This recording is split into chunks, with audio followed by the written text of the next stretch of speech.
Bonjour, voici une nouvelle FAQ reprenant des questions déjà posées avec des nouvelles questions récentes. Je me suis autorisée à en reformuler et à en supprimer d'autres.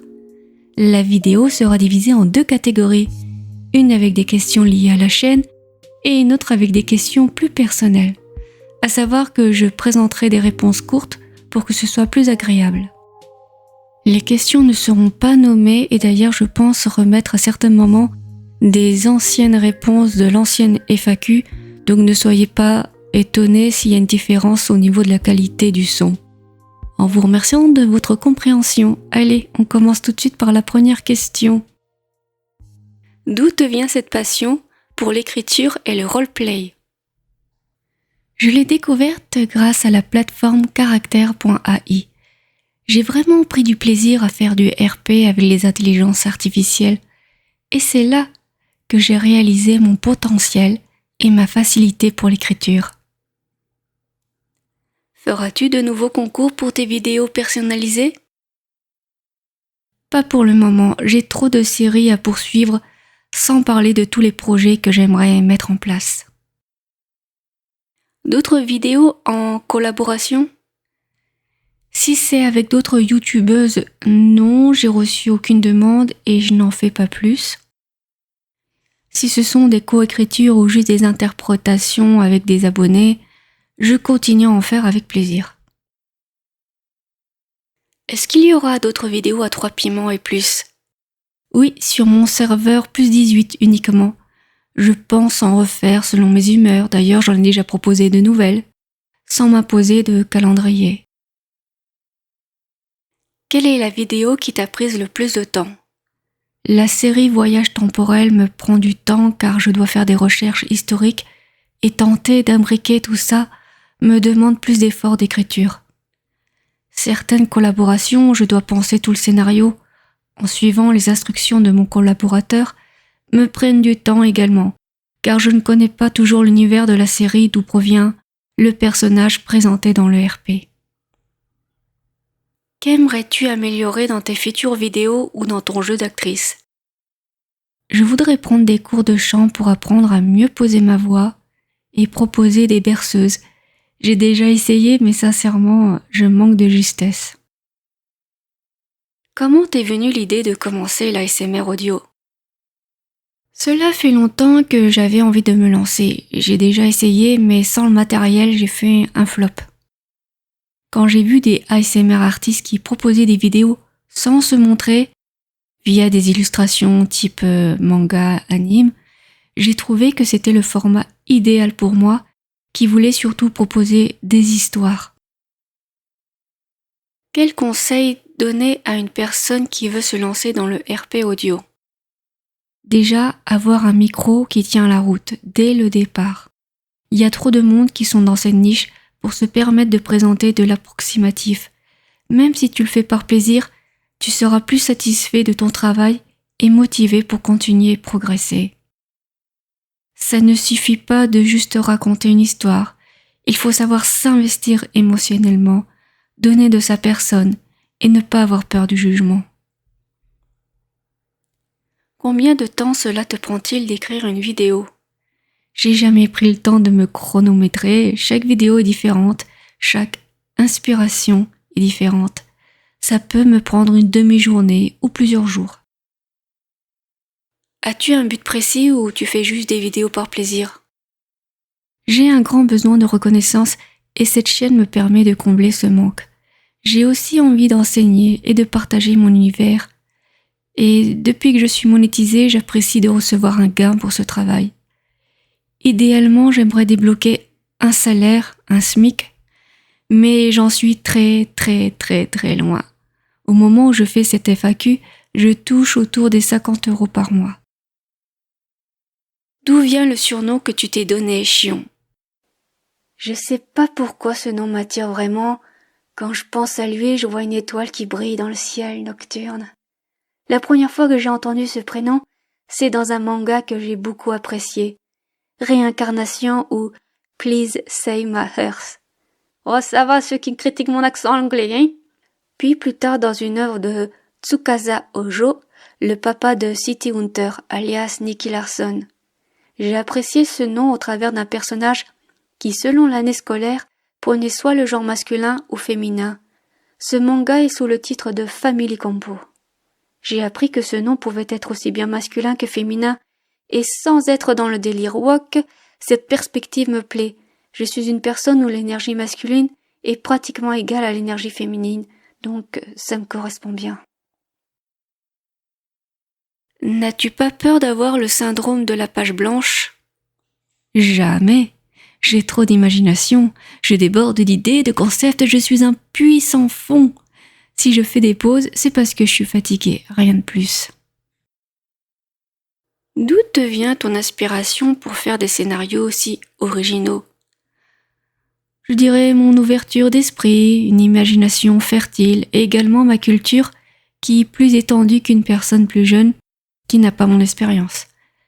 Je possède aussi un monde onirique assez riche dans lequel je peux puiser des idées. Qu'est-ce que tu penses de nous, ta communauté ? Je vous adore. Vous êtes mon pilier, mon soutien, et je peux dire pour la plupart, je vous considère comme des amis. Bien sûr, il y a parfois des dramas, des déceptions, mais je n'oublie pas que nous sommes dotés d'émotions et que personne n'est parfait, sauf moi bien sûr. Est-ce que tu comptes changer encore certains de tes outils pour faire de meilleures vidéos ? Je rêve d'avoir un micro binaural. Le top, ce sera un micro portatif pour rendre certaines scènes plus réelles. Mon dictaphone était pas mal pour ça, mais la qualité du son n'était pas au rendez-vous. Comment réagis-tu aux critiques sur la nature de ton contenu ? Ça dépend de la critique. Si c'est de la provocation ou pour me rabaisser, j'avais la fâcheuse habitude de vouloir remettre la personne à sa place. Maintenant, j'ai compris que c'était une perte de temps et d'énergie. Si la critique est constructive, j'en prends note et applique le conseil s'il est pertinent. Quelle est la quantité de bruitage que tu fais personnellement dans tes vidéos et quelle quantité vient de banque son ? Je dirais 50-50, ça va dépendre de l'histoire.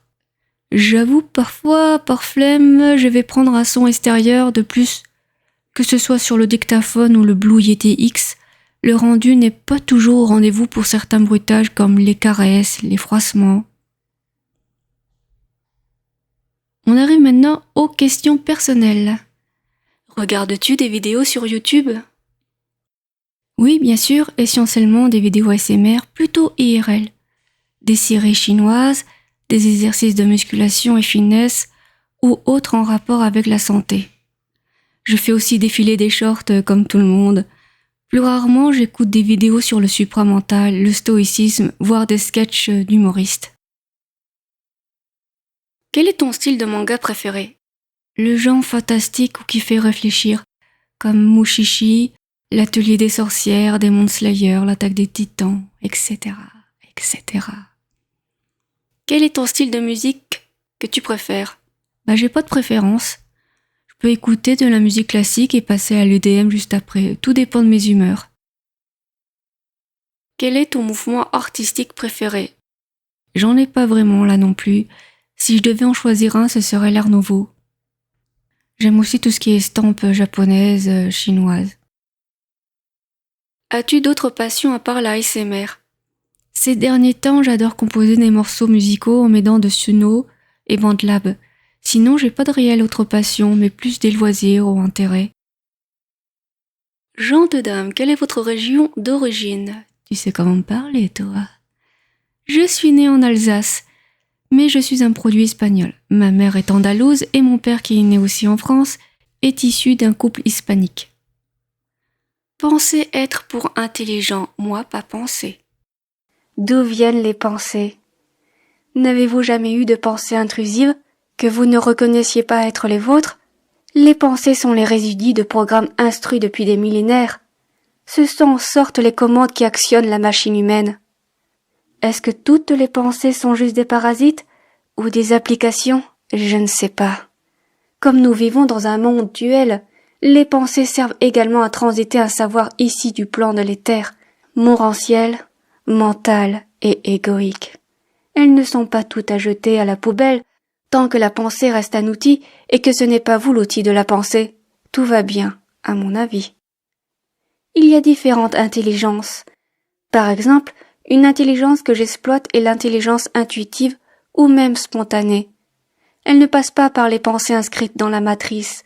Elles traduisent par code intelligible pour l'humain l'énergie d'autres plans. Dans ces autres plans, il n'y a pas tout ce système d'apprentissage et de réflexion.